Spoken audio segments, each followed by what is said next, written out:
I'm Janice Hossteiger. After 3 decades in the marketing business and many years of being an entrepreneur, I've learned a thing or two about marketing.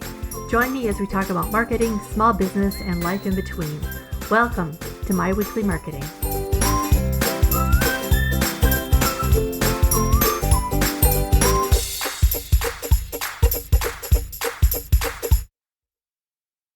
Hey, today we're taking a deep dive into strategic marketing with Austin LaRoche, CEO of ATAK Interactive, a marketing agency from California. We're talking all about what he's learned working with global businesses that can help you, the small business owner. We'll cover where to focus your efforts, how to invest your time wisely, and how to set up systems that get results. We're also going to hear Austin's story about how he went from intern to CEO literally overnight, and what it's like for him currently to run a business in the midst of a crisis. So let's jump right in to my talk with Austin. Hey, Austin, welcome to My Weekly Marketing. Hey, thanks for having me, Janice. So I geek out on marketing strategy, which I think that makes sense since that's what I do for a living. I think it's the missing piece to an otherwise siloed industry. But before we get into that, I want to hear your story. Like, how did you arrive at running an ad agency and doing all the things that you do? Yeah, I always describe my journey as being a pain in the butt entrepreneur, and that I wasn't good at working for other people. I went and I got a graduate degree in communications. I got an internship in social media in 2008 when social media was just starting up, and Hmm. then I parlayed that into a internship within SEO, all within the Tribune company, the media company. And I decided after those two internships, I was ready to start an agency. Um, and so a lot of growing pains. I wish I had been more taken more of an apprentice approach and really learned Hmm. from people who knew what they were doing for a longer period of time. But I always wanted to work for myself, and so I actually started a little bit more on the social media and B2C side with my agency. I started it in the New Orleans area in 2009 and got some local franchise chains across uh, bedding, coffee, restaurants. And I just was kind of doing social media and content marketing for them. And I brought my agency out to California in 2011, and I started uh, doing a little bit of work on the side with some startups.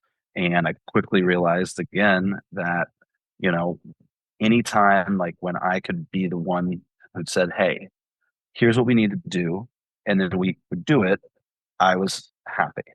When I was working with people and I had to kind of, take a back seat and just be, like part of somebody else's vision, it was much harder for me. And Yeah. that's not something I think is good. I'm not recommending that to anybody. I'm just saying that that's how I got where I was. And so, I merged that company with Attack Interactive, a web development company, in 2014. And a lot of things kind of came to fruition. It was a lot more kind of, it was almost like the bump I needed to go from solopreneur to really being able to help clients solve really big problems. And what Attack gave me that I didn't have before was structure. I am not naturally very structured. I creative. I like being able to run with an idea and just go with it. But to get the best out of me, I recognized as I was partnering on some projects with Attack Interactive, when I was in that structure, I was able to really flourish. And so that happened in 2014. And a lot of back then, people always talk about what type of clients do you want? And back then it was just like the people who will pay me, uh, Yeah. you know, you know, and so there was a lot of learning. And what we realized is we had a really good knack for B2B marketing. And it felt Hmm. like we were able to talk to other business leaders about how to market to other businesses more than mass adoption, on the B2C side. And so we evolved into a B2B marketing agency and really started honing in on software like HubSpot and Salesforce towards the end of the 2010s, and really started recognizing as we were, you know, growing our business that marketing was happening well beyond your traditional marketing operations teams, and really a lot on your sales operations side, your customer success side. And so we've been trying to unify marketing and sales teams together through technology for about the past 4 or 5 years. And we're going to break down that silo for every one of our clients, or we're gonna die trying. And that's kind of where we are today. I really love that you said that because one of the things that so I have a framework, I call it the trail to the sale. But so much of that when I work with clients and even in my own business, you have to recognize that, like you said, the marketing takes place the entire length of the journey, um, well beyond the point in which the customer lays down their credit card. It's even beyond that in terms of how you're serving your customer, um, how you're interacting with them after the sale, because that lifetime value of that customer is so important. And I think you're right. I think a lot of small businesses are so focused on getting anybody. Like, who do you serve? Anybody. At first, when you're first starting out, it has to be that way sometimes. You just need to make bills or make money so you pay the bills. Um, but I love your story because I love that you had enough courage to go from an internship to an agency owner because that shows Courage that is one word. I mean, it shows that you have some real vision and that you knew what you wanted. So that's a good thing.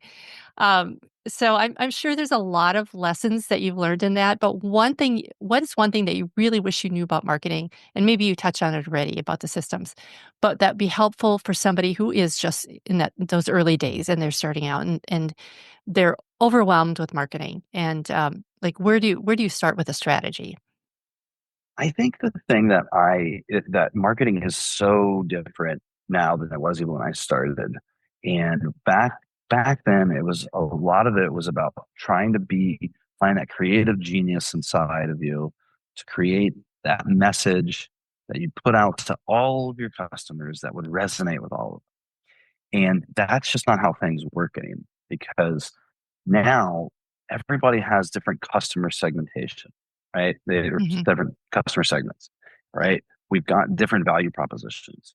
And so we now have all of these different methods to be able to diversify all of our messaging. And so it's no longer the brand telling the customer, like, this is what it is about us that hopefully resonates. It's putting out a lot of different messages and based off the data, recognizing what the customer is telling you that resonates with them.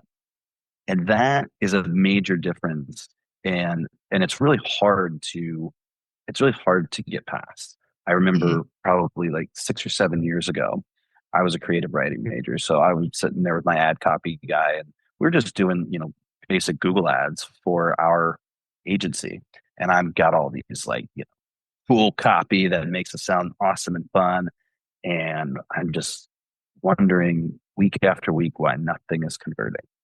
He's sitting there going, "Hey man, all these other guys are just being really simple and they're just saying, this is what we do, click on us." And I'm like, that's so lame. I don't want to be that. I don't want to be that guy. I don't want to be that agency. It's lame. But, I'll appease you. We'll A/B test. And then all of a sudden the leads started coming in. And so that ego had to go down and recognize that maybe we're not in marketing isn't necessarily as much of, oh my gosh, I'm a creative genius. It's not like Mad Men anymore where a small sample size gets to really like, blow the socks off of 4 clients who come to your high rise office in New York City. It's sending out, dozens, if not hundreds of different messages to different customers and really seeing what's resonating with them and then being able to use that data to hone in on messages that you now know your customers are interested in. Yeah. Yeah. I'm so glad that you brought that up because I think one of the things that when I graduated from college and grad school, it was very much things were just starting to move. Yeah, everything was online. So it was like right at the cusp where everything was going online and the internet was up and running. And a lot of and I worked for an ad agency. So we just did ads. And so you didn't have, it was all push marketing. So you didn't have this feedback loop like you do now with social media and internet and all of that. And it really changed the whole industry and put it on its ear. But I love what you said about being creative, because I can remember sitting in offices and like, with, as I was an art director at that point, and with a creative writer or a copywriter, and throwing pencils at the ceiling, trying to trying to figure out something that would be fun and creative and catch somebody's attention, our ideal customer's attention. But now I think you're absolutely right. And I tell clients this all the time too. It's just uh, clear wins the day. If you, it's there's a place for creativity for sure, but if you're being clear, especially on a Google ad where you've got like minimum words to make your point. Yeah. So yeah, clarity always wins. And it's not as much fun, but at the end of the day, you want business more than you want fun, I'm sure. Mhm. Well, yeah, and I always try and break everything down. And again, this is on the B2B side. It can overlap a little bit on the B2C side, but I always just try and really simplify that customer journey, right? Attract a prospect, convert that prospect into an opportunity, close that opportunity into a customer, delight that customer, right? Yeah. And Yeah. so a lot of times what you're saying clear in the attract phase gets them in the door, right? Hmm. But to convert, that's when you can bring out all the value props. That's when you can get it unique. That's when you can all of a sudden, really show off who you are and why they should care. Hmm. But just to get them in the door, I think you're right. I think clarity wins the day, and really, especially in the attract phase.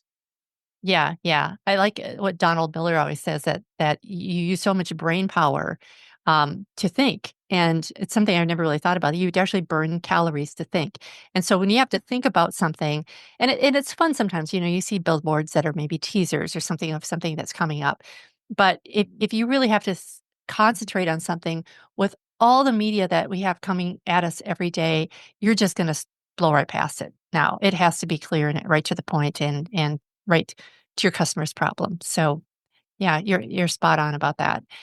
Um, so as small businesses, I think we have to grow or die.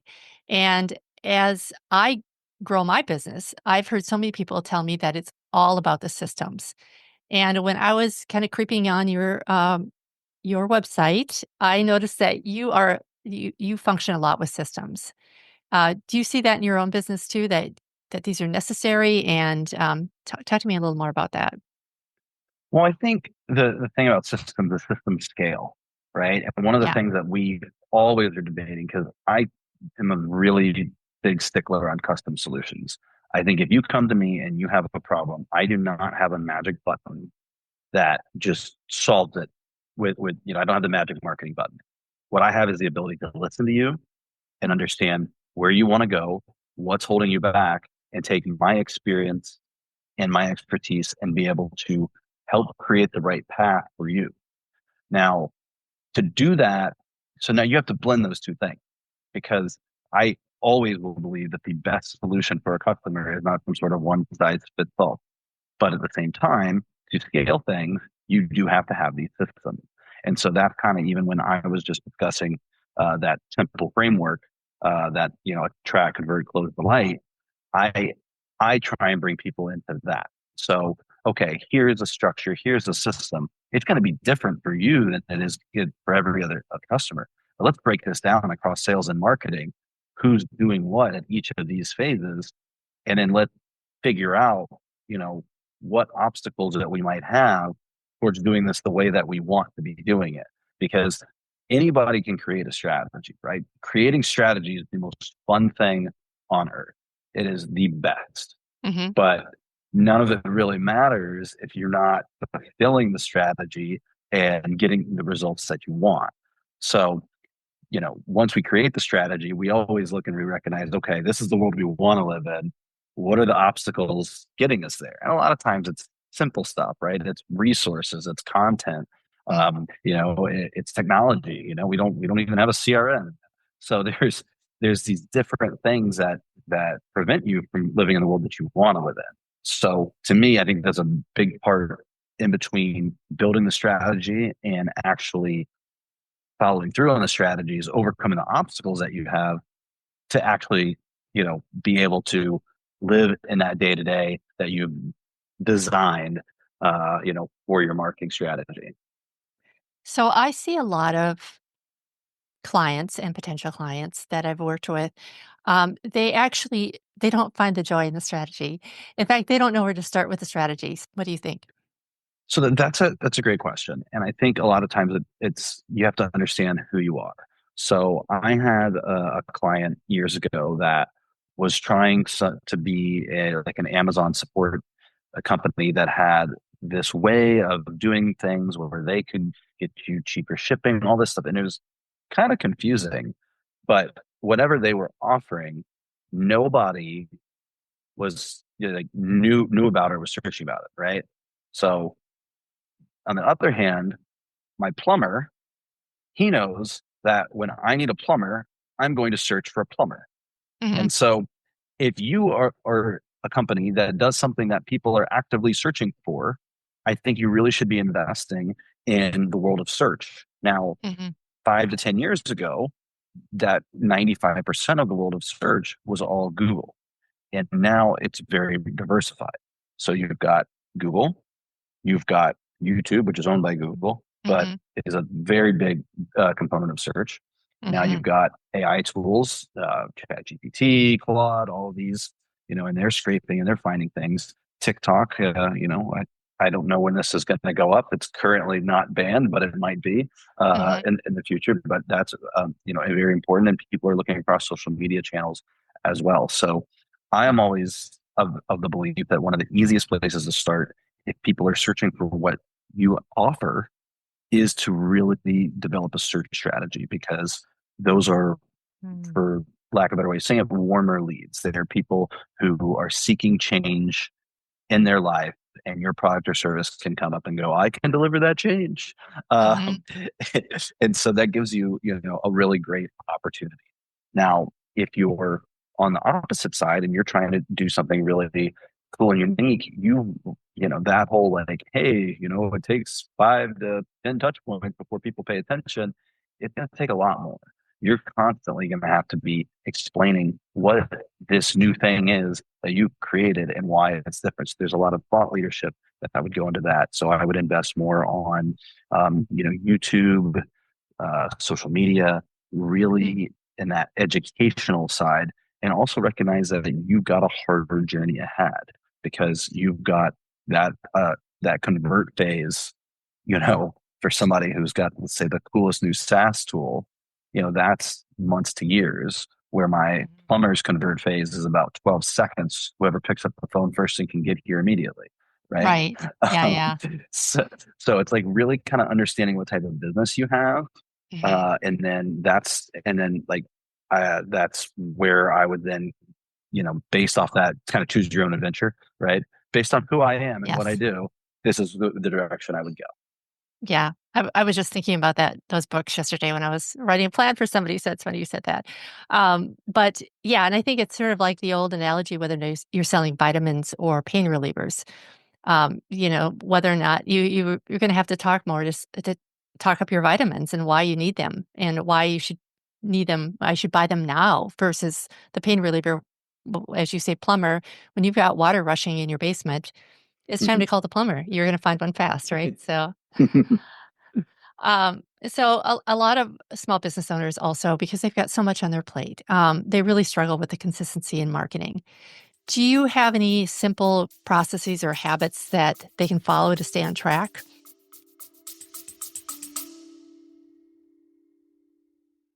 Since you're listening to this podcast, I'm guessing you must either love marketing as much as I do, or could maybe use a little guidance marketing your own business. So why not download my free marketing playbook featuring the Trail to the Sale framework? It'll take you through each step of the buyer's journey so you know exactly what to do to nurture your audience in a way that's right for you right now. No more marketing overwhelm.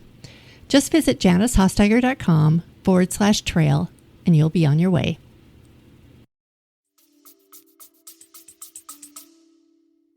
I think when you're working with a team like ours, we have a very structured engagement. So, we're meeting every single week. We're following 30, 60, 90-day plans. We create a scorecard for all of our clients where there's KPIs every single week with a weekly goal attached to it. And we look at those. So being able to really dive into the numbers and not weekly, like really looking at them weekly helps you make data driven decisions, right?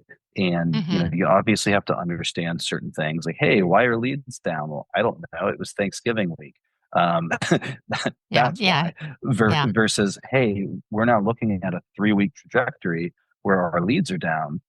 What is going on? And then you dissect everything from there, and so that keeps you consistent. So I think that's one of the Mm. best things that we do. We create you know sometimes I think we call them KPI trackers, scorecards, whatever. But every week we have a list of KPIs that matter to our clients, and then we go through them with them, and we see where we are. We compare them to the previous week, and then we say, hey, based off what we're seeing, is this an issue? Hey, things are going really well. Do we want a double budget here?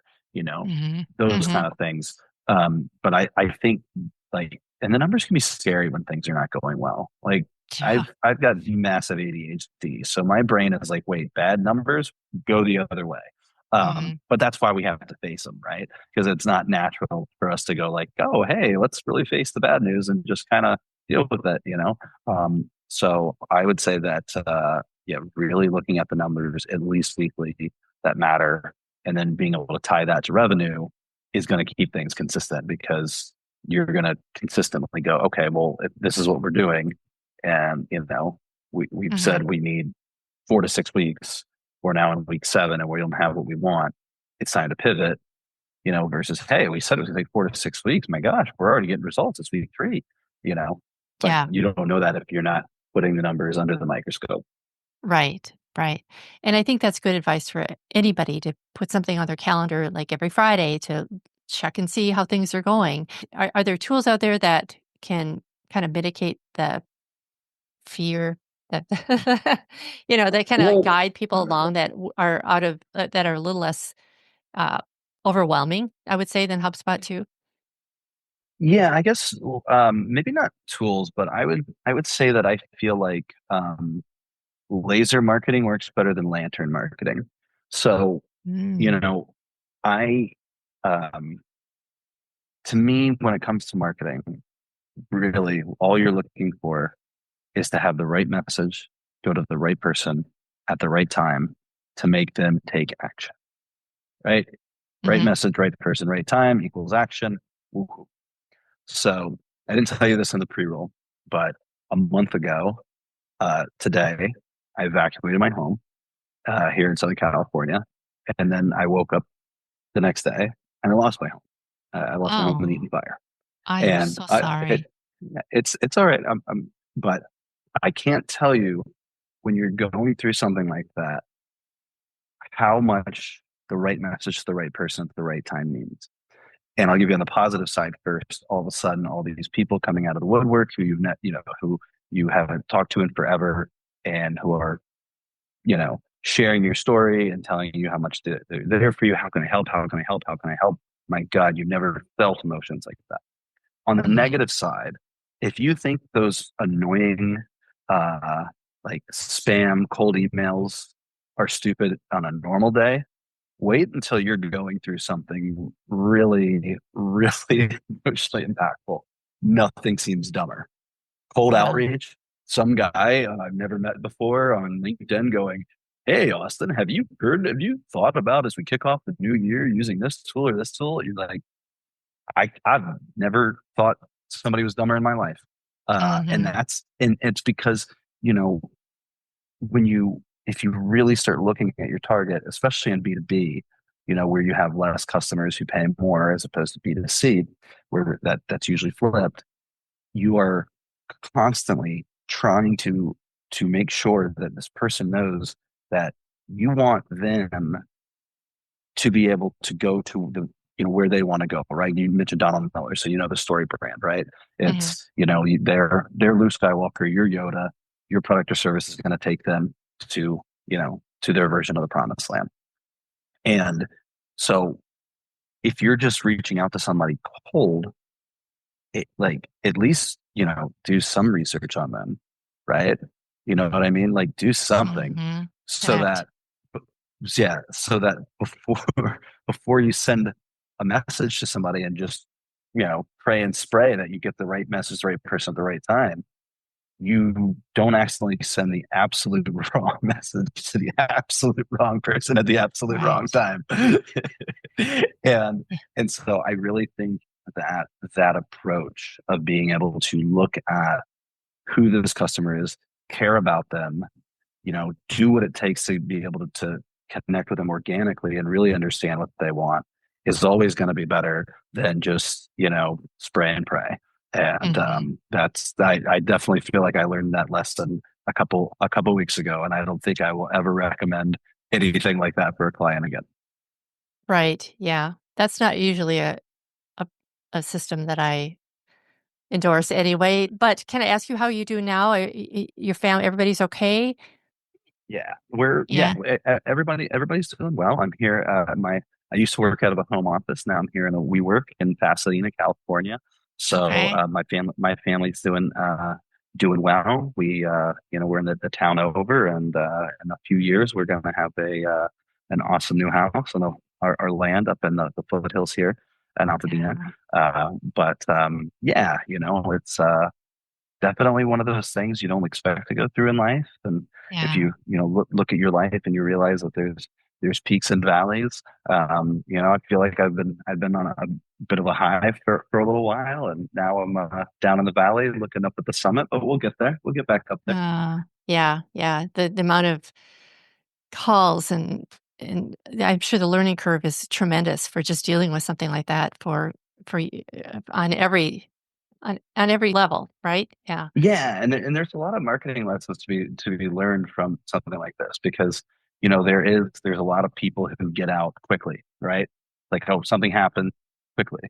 But Hmm. Hmm. again, trying to get that right message, that right person at the right time. Can't tell you how many of my neighbors are just, complaining about, people way too prematurely reaching out. Are you selling your land? Like the kind of things that just are just not, not good tactical business, right? And maybe Yeah. sometimes we get hustle culture tells us to, go grind, grind, grind.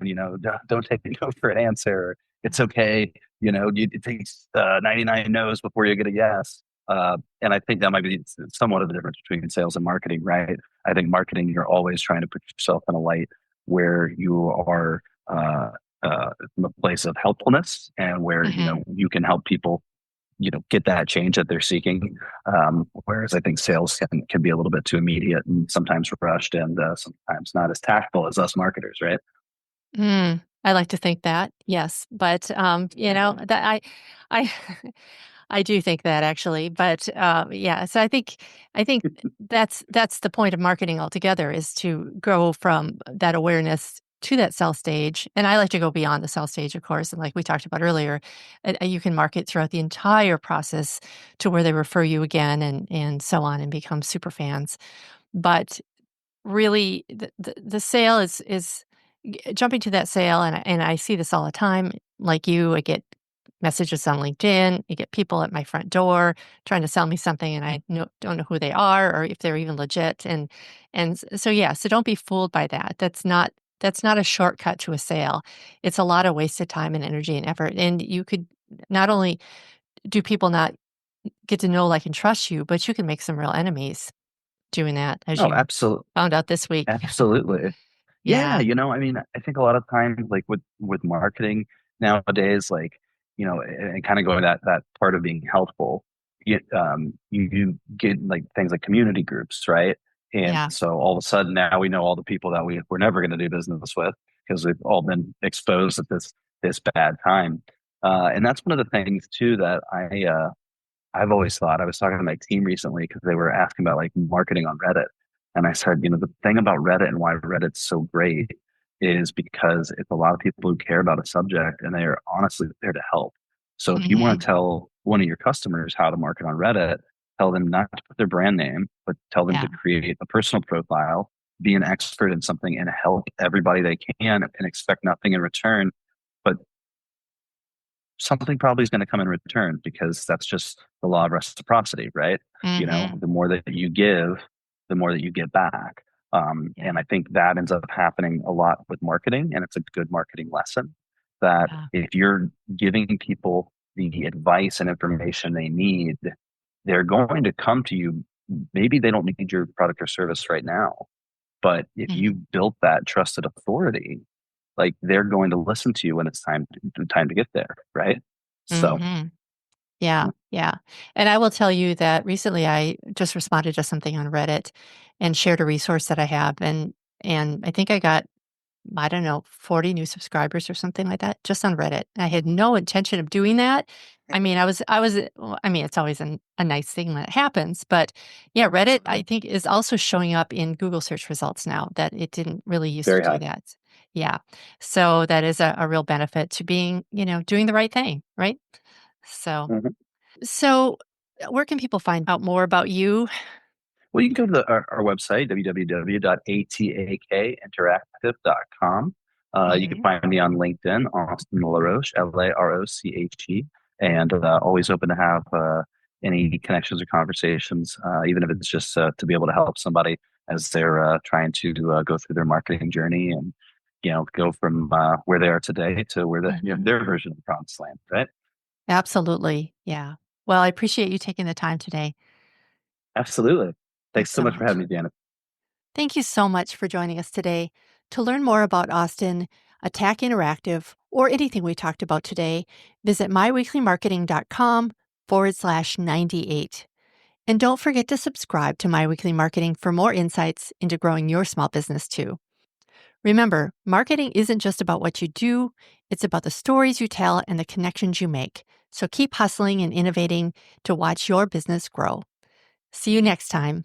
Bye for now.